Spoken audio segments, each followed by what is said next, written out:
Rivers ancient as the world and older than the flow of human blood and human veins. My soul has grown deep like the rivers. I bathed in the Euphrates when dawns were young. I built my hut near the Congo, and it lulled me to sleep. I looked upon the Nile and raised the pyramids above it.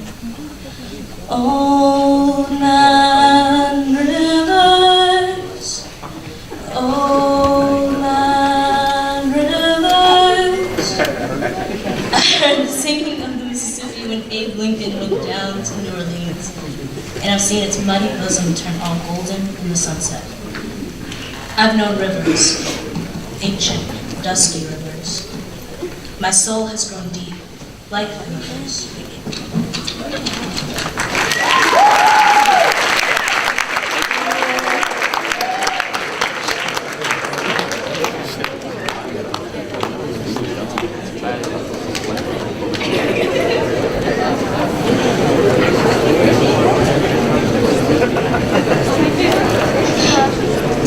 Our next performance is from the dance department.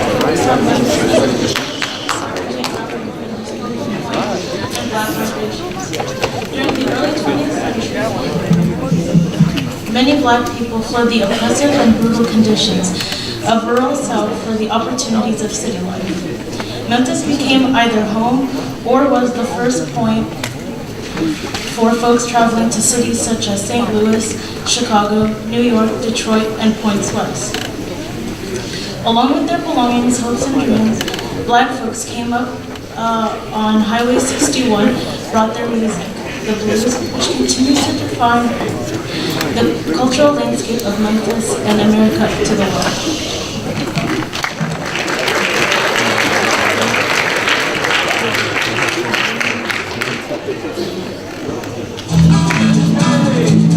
Why does the Negro leave the South? Indeed, you would feel a large part of the answer if you could be on this train, in this Jim Crow car, and share for one night the longing of these people to reach the line that divides Dixie from the rest of creation. As soon as I got on that train, I felt free. Sure, I was sitting in the Jim Crow section up front where all the coal and dust rose up, got in the windows and ruined my clothes. But the chugging of the train couldn't hardly keep up with the beating of my heart. Just behind us is a car for white people, where they can stretch out and rest their heads. They have paid exactly the same fares as we have. Some of these colored men are in the service of the United States, summoned from the far corners of Texas to fight for democracy in Europe. This is certainly a good preparation for trench warfare. We were hoping we'd see the Mason-Dixon line. I thought it would look like a line of trees with some kind of white mark in the middle. Then someone said the bridge ahead was in. We were north now.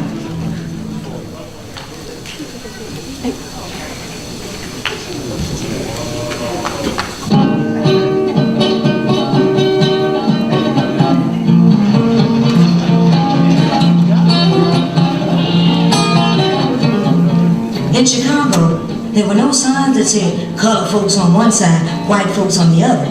When we got off the train, everybody went to the same door, to the same waiting room. There was no sneaking in the back way to Chicago. The station was beautiful, but noisy and frightening too. Either you found someone you knew, or you went to one of the organizations that helped settle newcomers. Right near the station was the Loop, Chicago's white business district. And if you went east, it was all Lake Michigan, so huge it could be an ocean. It was strange to pause before a crowded newsstand and buy a newspaper without having to wait until a white man was served. And yet, because everything was so new, I began to grow tense again. I knew that this machine city was governed by strange laws, and I wondered if I would ever learn them. Richard Wright. Dear Mama, when I got on the streetcar and saw colored people sitting by white people, I just held my breath. I thought any minute now they would start something. Nobody noticed. Now, you know I'm not crazy about mixing with white folks, but if I have to pay the same fare, I want the same accommodations. This is a real place for Negroes. I miss you terribly, Willa. To my dear friend, if I had the money, I'd go back south and dig up my father's and mother's bones and bring them up to this country. I am 45 years old, and these 6 weeks I have spent here are the first weeks in my life of peace and comfort. And if I can't get along here, I mean to keep on going. But no matter what, I'll never go back.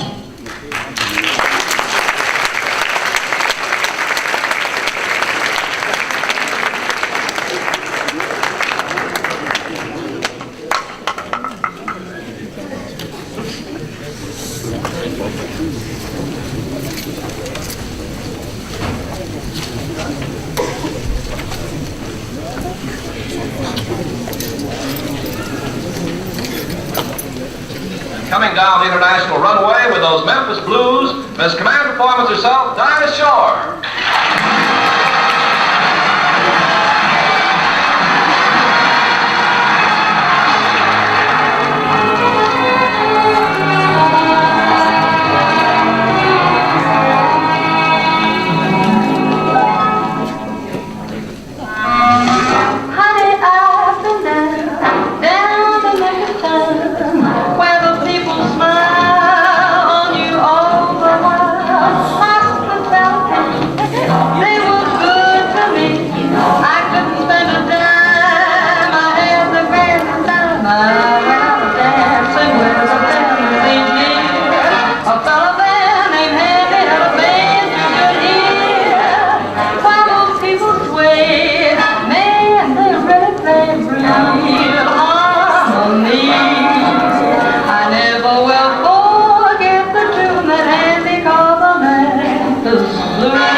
Blues, Miss Command Performance herself, Dinah Shore.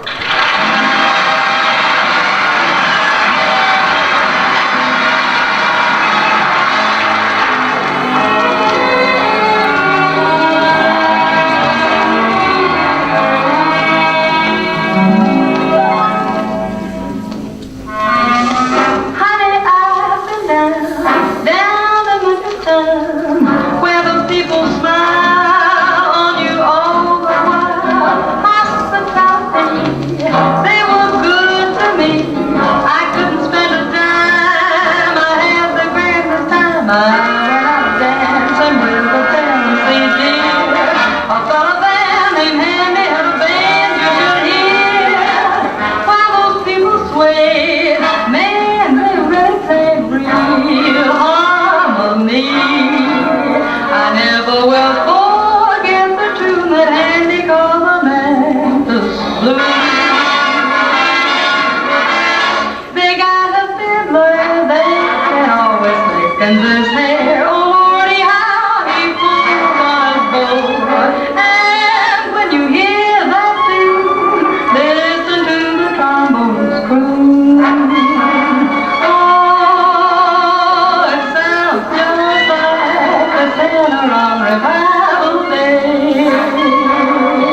Let's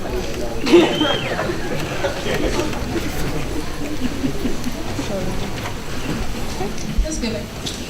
The theme, Black Migration's equally lends itself to the exploration of the centuries, layered decades from spatial and social perspectives, with attention to new African Americans because of the burgeoning African and Caribbean population in the U.S. Northern African Americans return to the South, break of suburbanization, inner city hyper-ghettoization, health and environment, civil rights and protest activism, electoral politics, mass incarceration, and dynamic cultural production. We cannot share all of this rich history in such a short period of time. Therefore, today we will use the arts to give you a glimpse into the impact of Black migration on American history. Everything will be alright. Everything will be alright. Pray on just a little while longer. Pray on just a little while longer. Pray on just a little while longer. Everything will be alright. Everything will be alright. Sing on just a little while longer. Sing on just a little while longer. Sing on just a little while longer. Everything will be alright. Everything will be alright.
Let's give another round of applause for the vocal choir. Resident historian at the National Civil Rights Museum at the Lorraine Motel in Memphis, Tennessee, where Dr. Martin Luther King Jr. was assassinated. His responsibilities included providing the validity of museum interpretation and reviewing scholarly historical content shared by the museum. A native Memphian, Jones attended Cordova High School as a freshman from 1999 to the 2000s. He also attended the University of Tennessee at Martin and the University of Memphis. His concentration focuses on the history of racial violence, the assassinations of President John F. Kennedy and Dr. Martin Luther King Jr., and African American music and popular culture. He recently appeared before members of the United States Congress to provide updates of new evidence regarding the assassination of Dr. Martin Luther King Jr.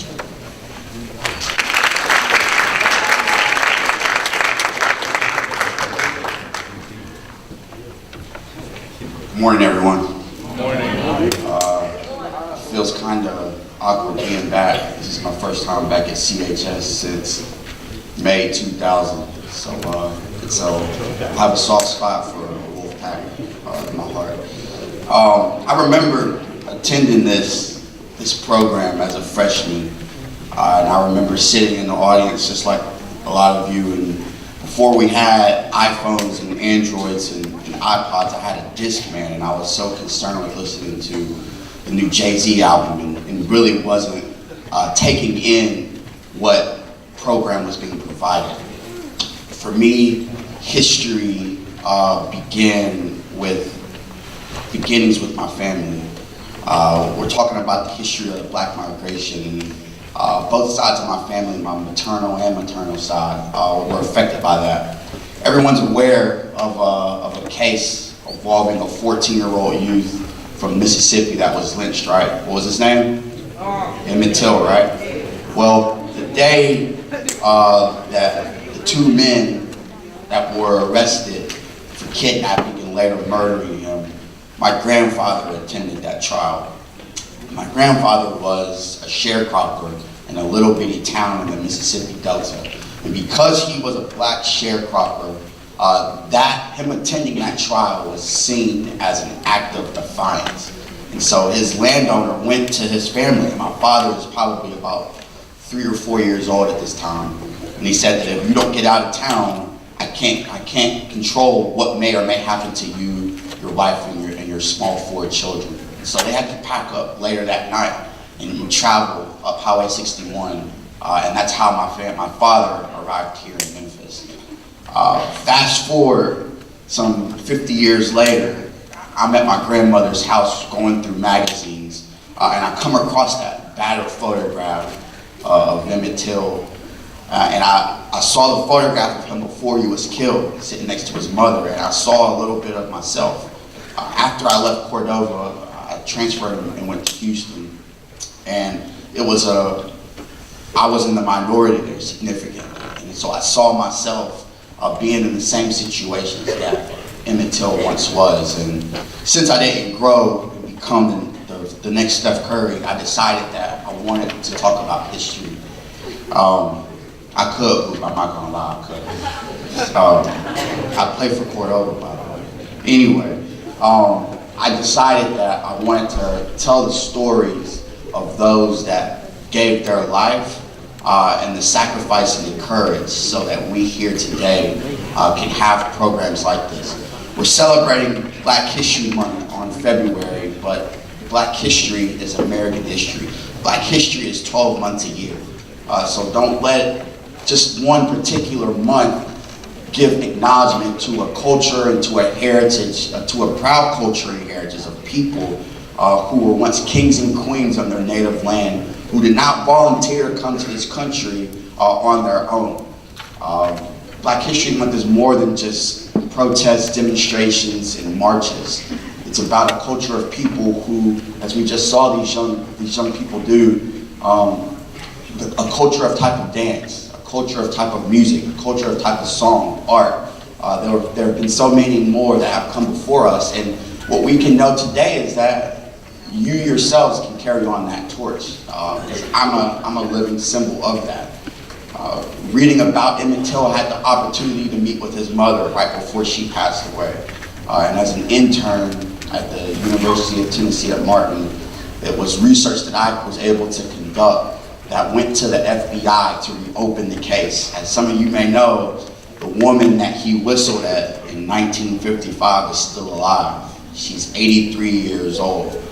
You know, we're in the news last week, they were talking about Jamal from Empire for lying to the police of a hate crime, but this 83-year-old woman is still alive, never arrested one time, and it led to a young man's death. So history is not that ancient, it's still ongoing. Last story I'll talk about that still has a part to do with me, with where I work at the National Civil Rights Museum. Just to show of hands, who's been to the museum here in Memphis? That's not nearly enough. You living in our great city. There's no reason why you should not have attended the National Civil Rights Museum. As a matter of fact, I will contact Ms. Bennett, and I will make sure that each and every student at Cordova High has an opportunity to go through the museum at some point this year.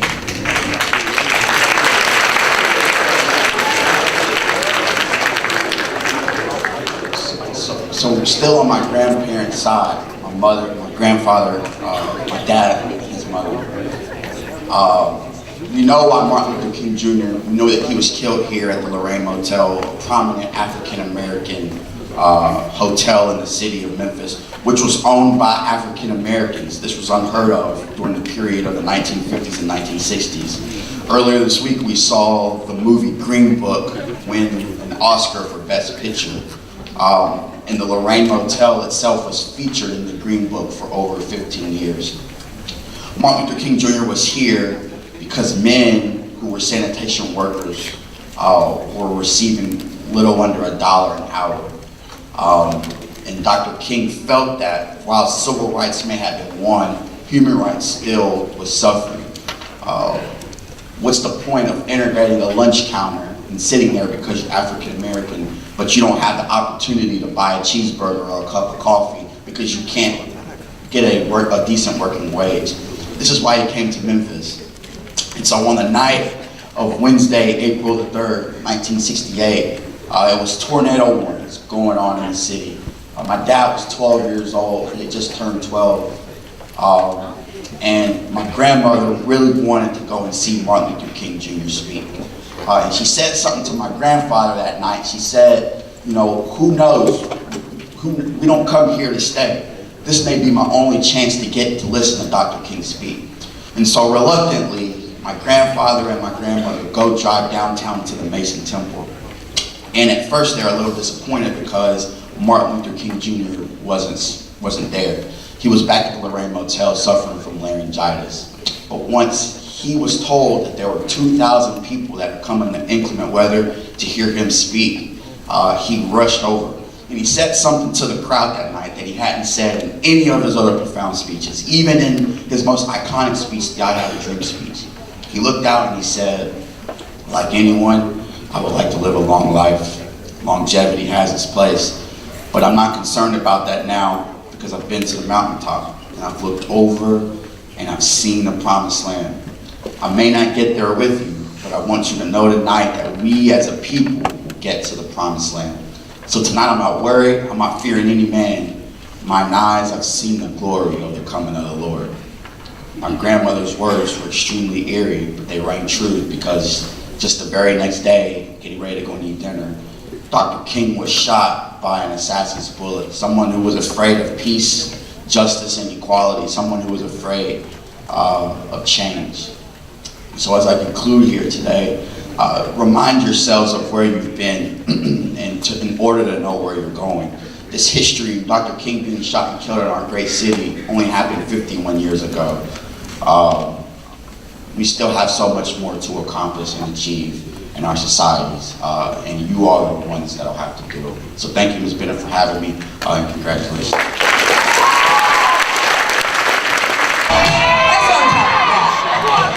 it up now.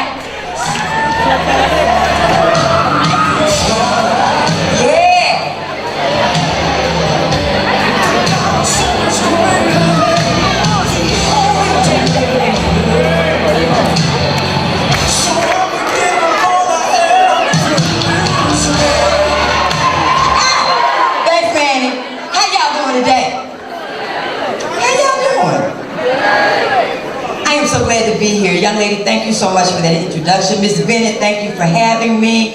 See a couple of my church members over here somewhere.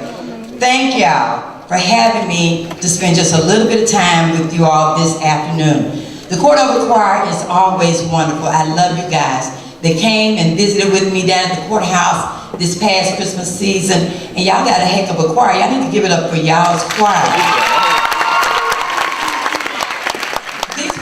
Dancers, excellent, absolutely excellent. Give it up for your dancers. I mean, y'all.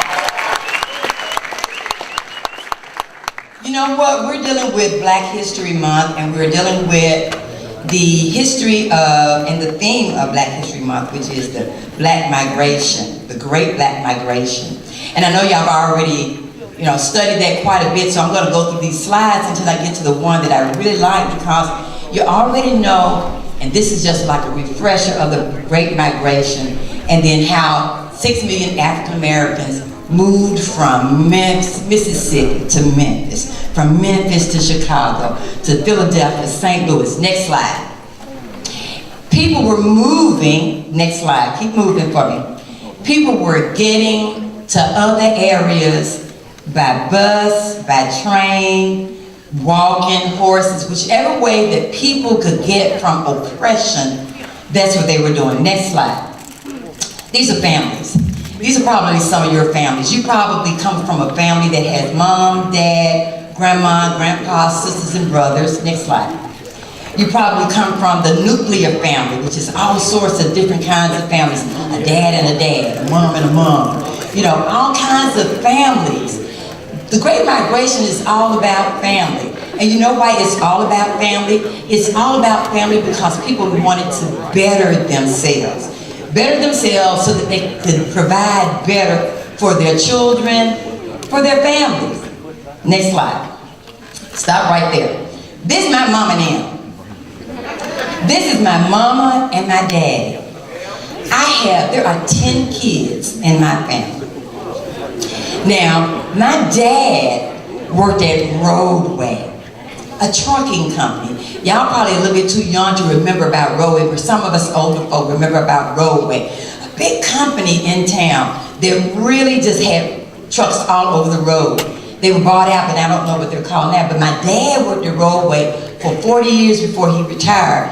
My dad worked 2 and 3 jobs to take care of all of us kids. He had to, we ate a lot. My mom and dad came from Oxford, Mississippi.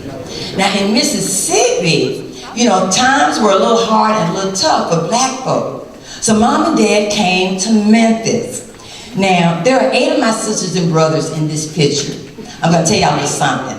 My oldest brother and I refused to go with mom and dad to Roadway's picnic. And the reason why, we said, it's too many kids, we're not going in the car. But one thing about it is that my mom and dad took care of us kids and wanted things better for us. They migrated from Mississippi to Memphis to have better jobs, to have more money, to be able to feed us, clothe us, shelter us. In Mississippi, as in most rural towns, all you could do really while you worked for the white folk is either sharecrop, and I know y'all know what sharecropping means. That means you lived in a house that didn't look like much of anything, that did not have an indoor plumbing, and you worked and you toiled day and night, and then the little bit of money that you got was nothing compared to the work that you put in every day. Next slide. Where are you going? You know, I only got a few minutes. But my question to you guys is this. Y'all the seniors, where are you going? I can't hear you. Wait, what you say? What you say?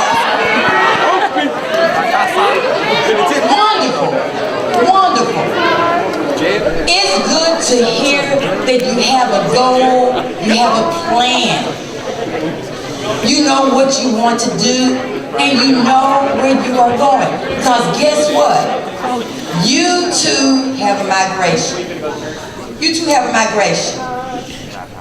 Your migration may not be on as large of a scale as it was in the early 1900s when black folks were migrating to New York, Philadelphia, other places in the country, migrating for better things. You may decide you want to stay in Memphis. And guess what about Memphis? I love Memphis. You know why? Because it's my home. Memphis may not have everything and does everything that you like, but guess what? You don't like something, what do? I can't hear you. You change it. You can move too if you want to. But guess what? Everything falls on you in making your space better.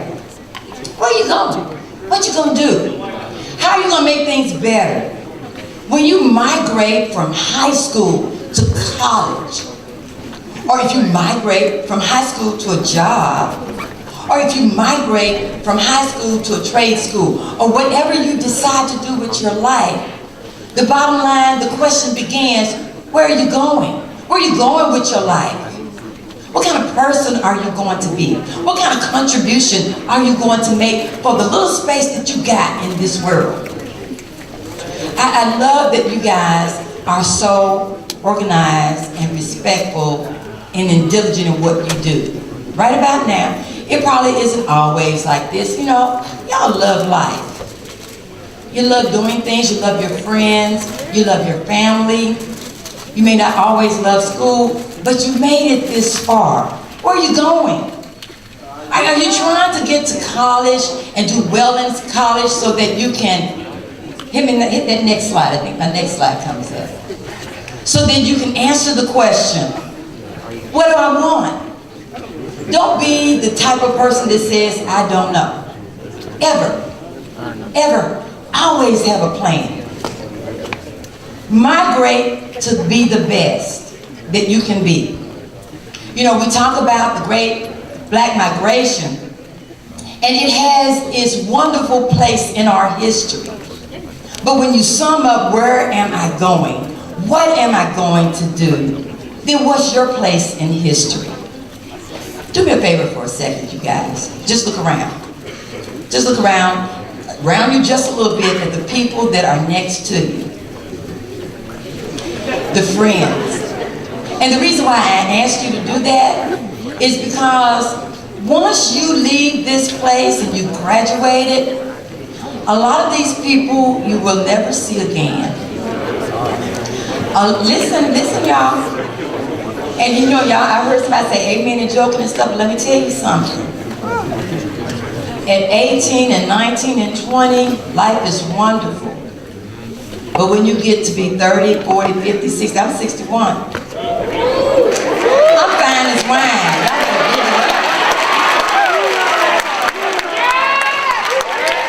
That's what I'm talking about. Because here's the thing, you got to have a plan for yourself. Because you're not going to always see your best as a friend. Things are not going to always go the way that you want. Hit that next one for me, Manny. You're going to have doubt and fear because there are going to be things that are going to be happening in your life where you're not going to be sure that you've taken that right road, made that right decision. Next one, Manny. You're going to have goals and dreams that you're going to wonder, is it going to work out for me? Is it going to do what I want it to do? Am I going to be able to make it? Next one. And the question is going to be when you get yourself in a position where doubt and fear takes over, are you going to just kind of laze around and do nothing? Next one. So what's your plan? First, you're going to get out of here. Finishing your education.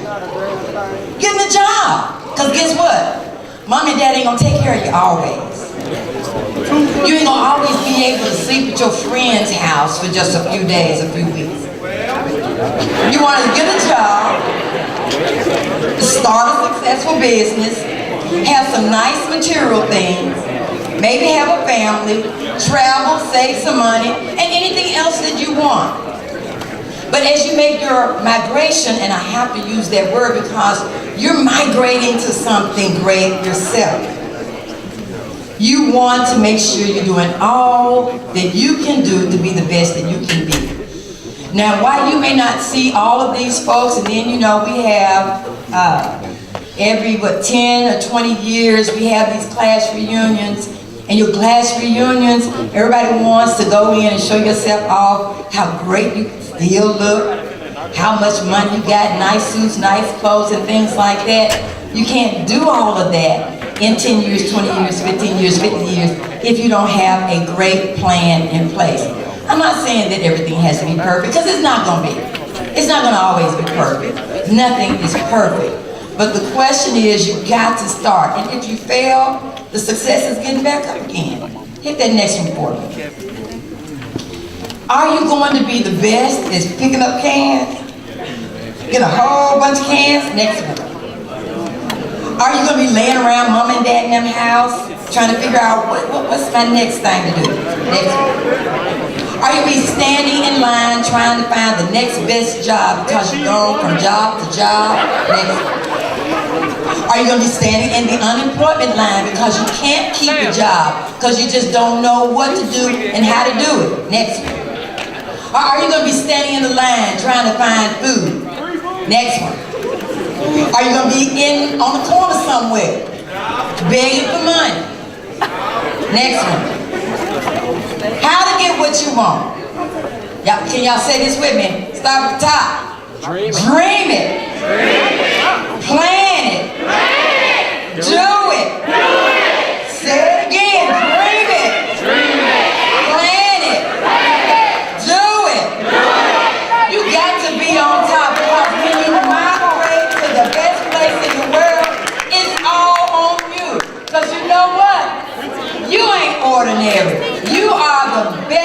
at what you can be, whatever it may be. One more slide. Go on to the next one. You can be whatever you want to be. Next one. And I like this slide right here. I like this slide right here because it says rappers of the cabinet. Here's the thing about this slide. Now see, you young folk, y'all know all the folks that's probably in that slide.